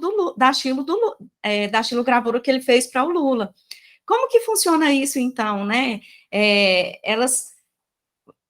Você tem uma patente dessa imagem, você recebe uma gratificação por isso, ou as pessoas pegam livremente e saem, né? Porque isso também é apropriação do trabalho, é disso que nós estamos falando aqui. E eu acho que é super pertinente a gente trazer essa discussão. Você podia falar um pouquinho aí para a gente sobre isso, Pita, por favor? Posso sim. Agradecer aí a Camila, a Liana também, pelas referências. E eu vou atrás dessas informações do livro que Liana falou, que eu não conhecia toda essa história, a utilização de desenhos por Paulo Freire, né? E a utilização das imagens, muitas vezes as pessoas recorrem a gente para pedir autorização, pagar os direitos para utilizar a imagem. Eu faço muito capa de livro, de cordéis também, de CDs, cartazes, enfim, e algumas pessoas que trabalham com blusas me pedem. Mas sempre eu vejo alguma coisa, essa semana mesmo vi uma toalha com uma estilogravura minha, não consegui ainda identificar, né, mas dá uma felicidade, né, é uma mistura de felicidade com... a gente está vendo o sucesso das toalhas de Lula, né, tão bom ver isso, divulgar a campanha através de toalhas, e aí isso me trouxe também uma possibilidade de beneficiar mais as imagens que eu produzo, de colocá-las elas para circular de outras formas também, né? E atualmente a gente trabalha unicamente com a venda de xilogravuras para quadros, elas emolduradas ou não, e também vendendo as imagens para essas capas de livros e outros materiais. Mas a gente está começando a se organizar para isso, para colocar elas em circulação através de outros produtos. E eu vendo aí Thalita falando, né, sobre a luta da CUT, há algumas dificuldades também de pessoas se associarem, se organizarem e seguir em conjunto, de forma mais forte, através de uma luta, né? Aqui eu estou com 4 trabalhos, 4 frentes de trabalhos iniciadas. Uma é sobre uma comunidade que produz cestos de cipós, que é perto da própria comunidade, é uma comunidade aqui do meu município, que chama Sobreira, daqui de Uibaí, aqui na Bahia, e eu estou retratando um pouco dessa luta que vem de mãe para filha, de pai para filho, de avô para pai, que vem desde muito tempo eles fazendo esse material, e não conseguiram ainda se organizar em associação, e são dispersos, e por isso são tão enfraquecidos, né? São tão enfraquecidos. Outros são as casas de farinha, engenhos de rapadura, que eu também estou retratando, que aqui está se acabando. As pessoas hoje importam de fora, de outros lugares, a própria farinha que consome, né? Aqui eu trouxe até minha esposa trouxe essa estilogravura para mostrar.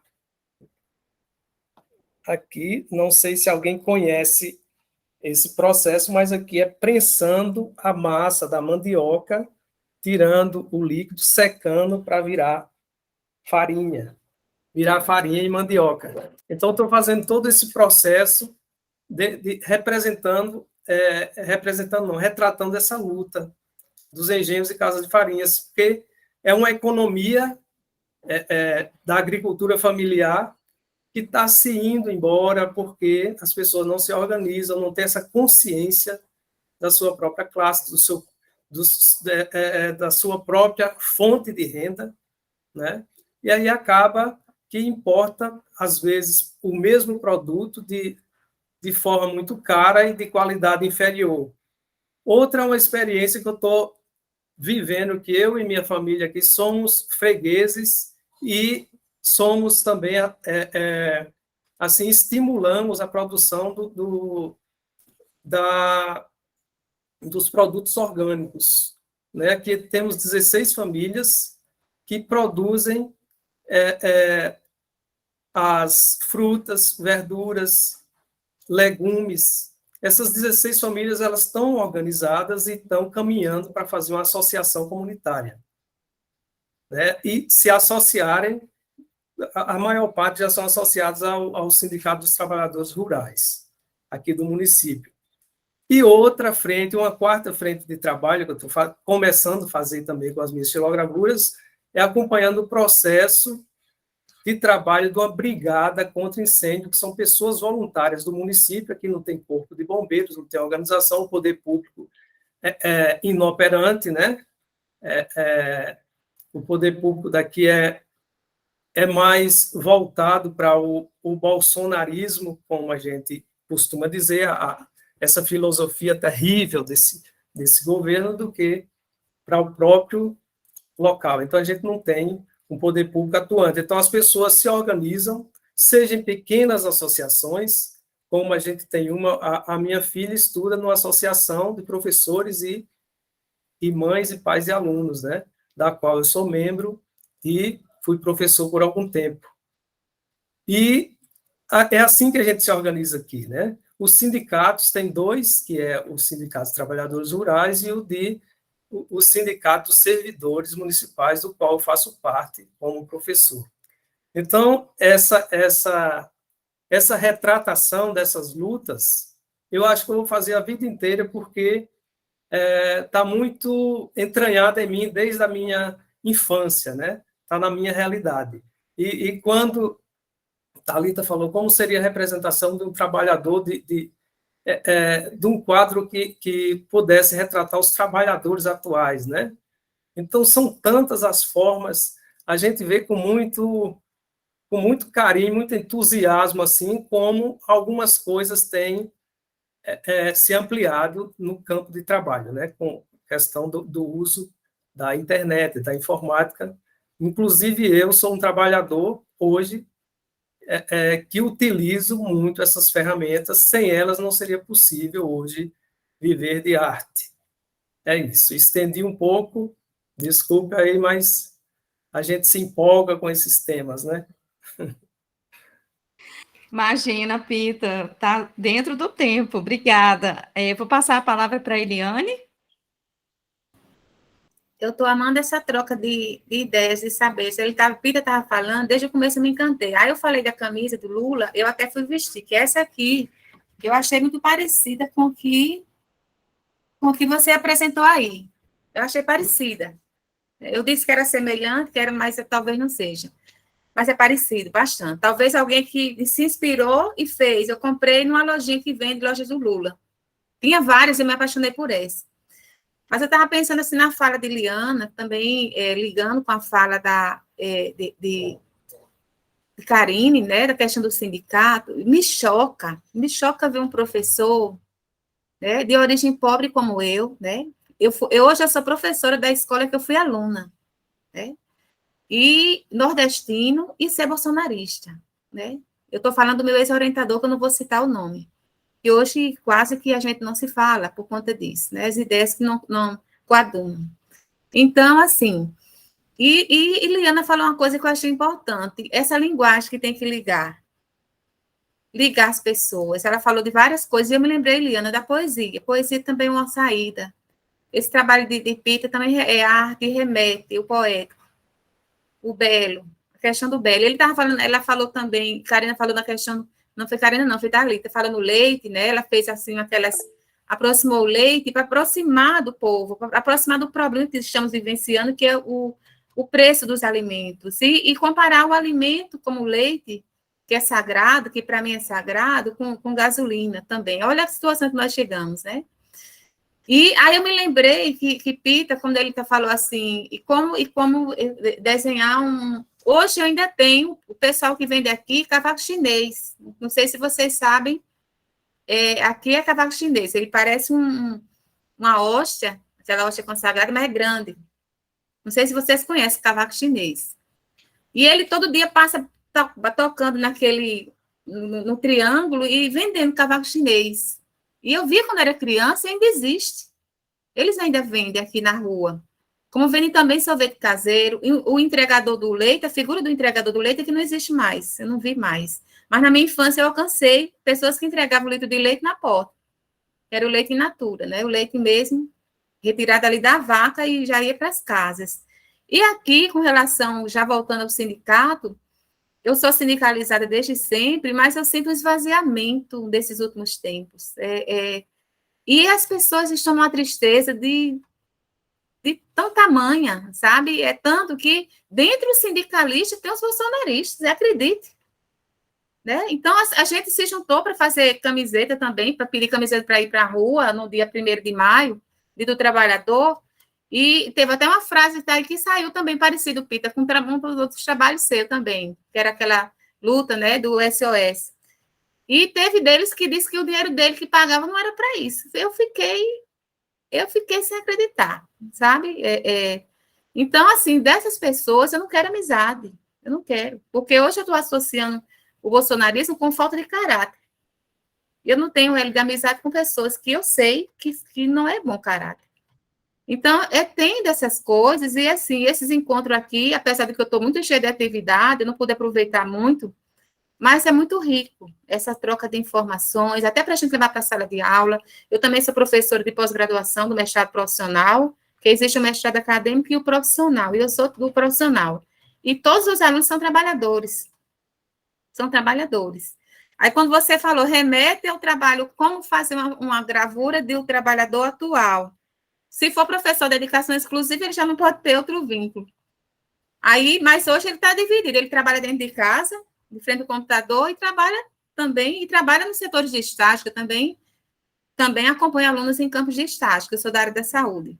Então, assim, é uma amplitude tão grande. Aí, eu já fui, assim, ovulando aqui ideias, e a figura do coach, onde é que ele está? Que é isso, né? Que esse me foi apresentado agora, na pandemia. Eu não sabia nem o que diabo era isso. Quando disseram, eles, não, Eliana, fulano agora é coach. Eu disse, que diabo é isso, né? É uma pessoa que orienta outro a fazer uma coisa bem feita, não sei. Todo dia me apresenta um coach diferente, né? Então, assim, eu tenho outras coisas para dizer, mas para não, sem mais delongas, é dizer que foi um prazer conhecer vocês. Eu me interesso, Pita, porque eu também faço parte de um pessoal que faz extensão no interior com quilombolas e com pescadores. E, assim, pode até ser que eu lhe procure para a gente fazer alguma coisa assim de gravura com essas pessoas. Eu tenho várias fotos com eles, são fotos fantásticas. E eu, assim, sou muito ligada à poesia. Gosto demais. Então, a minha palavra é essa. Era isso. Obrigada aí pela atenção. Desculpa aí posso ter falado alguma besteira, mas é assim mesmo. Eu não ligo o meu pensamento, não. Fico só falando. Não consigo juntar aquela rede bem arrumadinha, não. É isso. Obrigada. Nós que agradecemos, Eliane. É sempre muito bom quando os participantes partilham, né, as suas experiências, as suas impressões, e para a gente esse feedback, né, de que os encontros estão sendo produtivos, né, porque a nossa intenção é justamente essa, é a gente proporcionar um espaço de diálogo e de troca de experiências. Nós já estamos caminhando, né, para o encerramento, eu vou passar a palavra para o Oswaldo, então, e depois eu vou fazer o encerramento, tá bem? Eu vou ser rápido, é só porque ela falou da questão dos coaches, aí eu fiquei lembrando, Eliane, em linhas gerais, os coaches são aqueles que vão dizer assim, já que o leite está de R$8, vamos tirar o positivo de tudo isso. Eu fico dando muita risada deles, porque para mim eles são mais humoristas, eles falam tantas besteiras e emitem tantos nonsenses que eu fico olhando assim, meu Deus, como é que eles são tão sem noção e não se dão conta disso. Esse povo precisa ler Paulo Freire, precisa fazer leitura de mundo. Enquanto o Pita falava aí da questão da agroecologia, e vocês tocaram na questão do leite, principalmente a Liana, eu fiquei esses dias me questionando com uma amiga.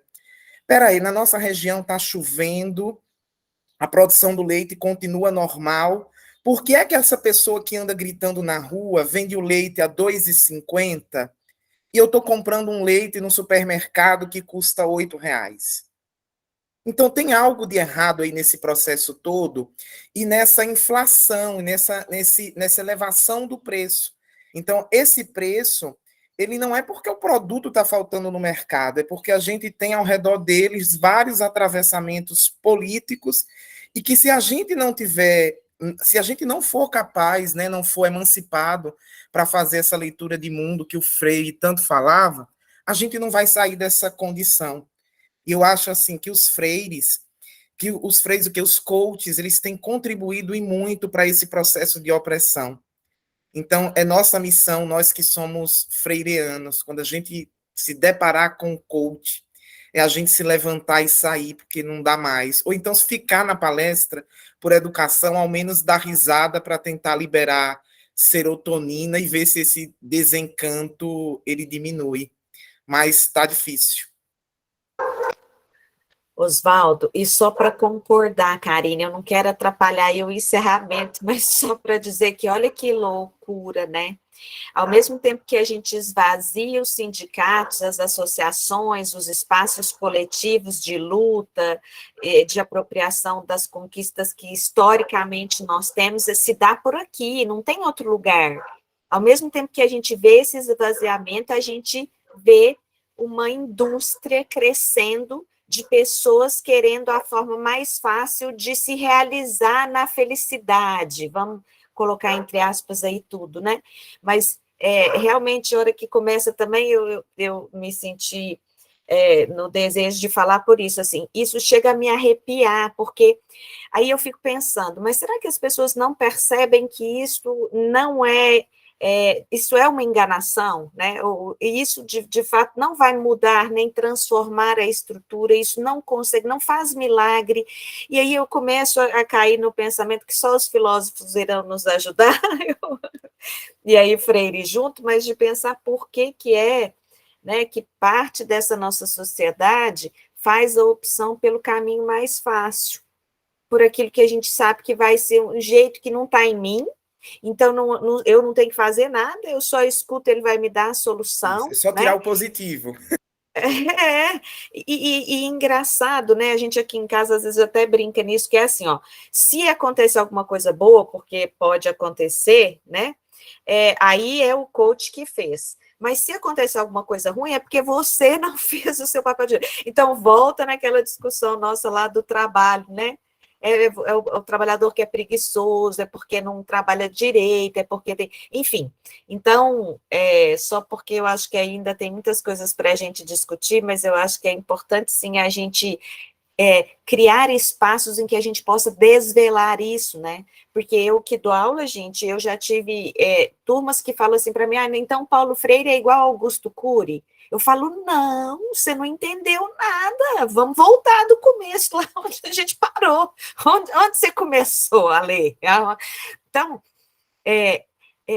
entendam, eu só quero dizer aqui que eu acho que com essa fala de vocês hoje, é muito importante que a gente aprenda com a sensibilidade do Pita, como é que a gente faz para identificar as diferenças que nos constituem. Nós temos diferença, sim, nesta compreensão da realidade, compreensão do cenário político e da nossa Constituição, como a Thalita falou hoje, como sujeitos históricos, né? Mas muitas vezes a gente acaba indo por esse caminhozinho aí, que eu acho que é o caminho da negação de quem somos, né? Da negação do que podemos, da negação das possibilidades que o ser humano, nessa perspectiva freiriana, eu acho que enxerga.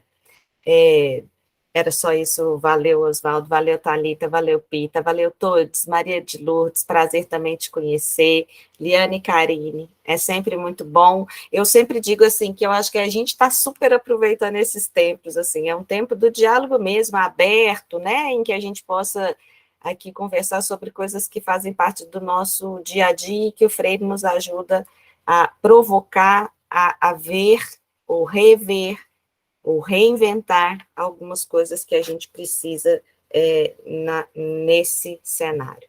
Então, agradeço demais e passo para a Karine fazer o encerramento. Muito obrigada, Karine. Gente, vejam o quanto a Camila é cruel, né? Eu já pensei e repensei umas 5 vezes aqui como que eu ia encerrar esse encontro. Aí vem alguém, fala uma coisa, vem outra, escreve outra coisa no chat, e eu, nossa, eu tenho que falar aquilo, eu não posso esquecer daquilo outro. Então, gente, a única coisa que eu posso concluir disso tudo é justamente trazer qual a mensagem do Freire. Essa nossa noção de inacabamento, porque, na verdade, nada acaba. Uma coisa leva a outra e a gente vai construindo infinitamente. Mas eu queria só fazer uma pequena reflexão. Eu sei que as frases prontas, já já eu te passo a palavra, tá, Liana? Elas são consideradas os jargões, e até por isso, né, ô Camila, que os alunos pensam que Paulo Freire é igual a Augusto Cury, mas para mim não tem uma resposta mais clara e direta do que, quando a educação não é libertadora, o sonho do oprimido é se tornar o opressor. Porque é essa reprodução que a gente vê o tempo todo, né? E é isso que nos impede de justamente trazer à tona e desenvolver de forma mais forte o espírito coletivo, né? O desejo de você conquistar o que você quer, mas também que as outras pessoas tenham. Porque essa é a sacada, né? E a Maria de Lourdes trouxe bem do neoliberalismo, porque eles nos roubou, eles nos sequestrou isso. E aí a gente tem essa reprodução, né? De eu estou aqui hoje numa posição talvez não menos favorecida, mas quando eu consigo alcançar um patamar maior ou mais favorecido, aí eu esqueço aquele lugar de origem, né? Então, a gente precisa, de fato, repensar a nossa linguagem, ampliar as nossas estratégias e os nossos recursos didáticos, especialmente nós todos que somos educadores, né? Porque se as pessoas viraram bolsonarista, alguma coisa falhou no diálogo, gente. Então, a gente não pode simplesmente virar as costas, eu não vou conversar com quem é bolsonarista. A gente tem que começar a, né, ampliar essa reflexão e mostrar quais são os prós e os contras de cada um desses posicionamentos, porque é uma visão de mundo que vai ter uma consequência, né? Eu sei que isso é uma questão muito complexa, que a gente não vai conseguir encerrar aqui, né, mas eu acho que a intenção desse encontro, né, e do nosso trabalho, né, eu, a Liana, a Camila Alexandrina e a Camila Coimbra, é justamente isso, promover um espaço em que a gente possa conversar, e ir juntos, caminhando em direção, né, a algumas respostas, porque não existe resposta simples, né, para uma realidade tão complexa como a que a gente está vivendo. Tá? Então, eu vou, de novo, agradecer, né, ao Pita e a Thalita, que se disponibilizaram a participar aqui conosco hoje, e a colaboração de todos vocês, inclusive aqueles que não conversaram, né, porque o silêncio também é uma forma de participação, mas estiveram aqui, firmes até o final, e aí eu passo a palavra para a Liana, então. Obrigada, gente.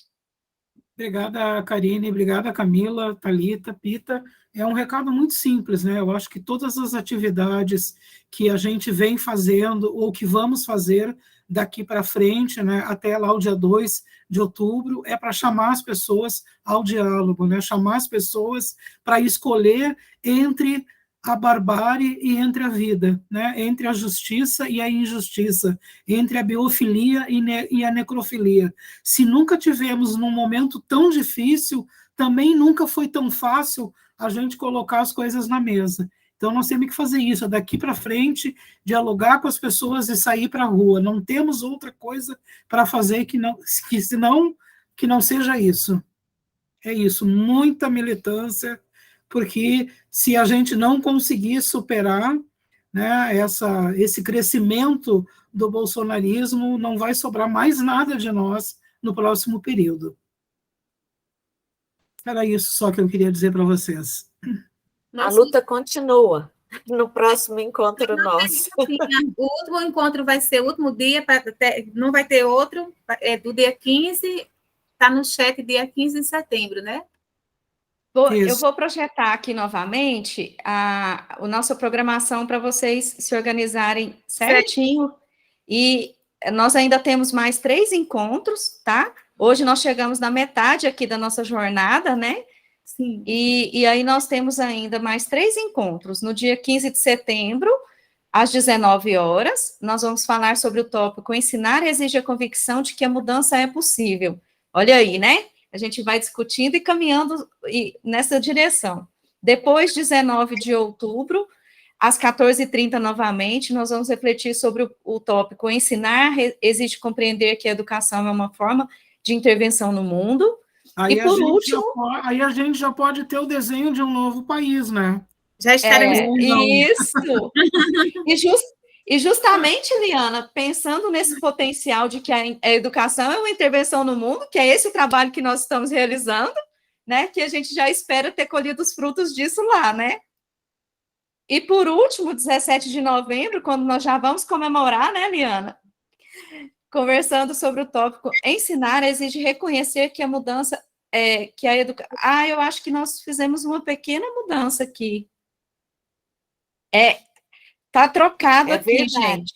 Esse daqui foi o último encontro. Então, o de novembro vai ser esse aqui, ó. Ensinar exige risco, aceitação do novo e rejeição a qualquer forma de discriminação. E janeiro na posse, né? Janeiro na posse. Em Brasília. Às 19 horas. Janeiro a gente se encontra em Brasília. Em Brasília, sim. Aí, só para tranquilizar vocês, nós vamos continuar enviando os e-mails, lembrando sobre os encontros, e em breve nós já vamos começar também a fazer a divulgação do card do próximo evento, já divulgando quem serão os próximos convidados. E a gente continua aí juntos, firmes, né, e fazendo a nossa parte, porque é assim que a gente vai fazer essa mobilização coletiva, tomar a força que ela precisa para a gente colocar essa esperança em prática. Obrigada, gente. Um abraço.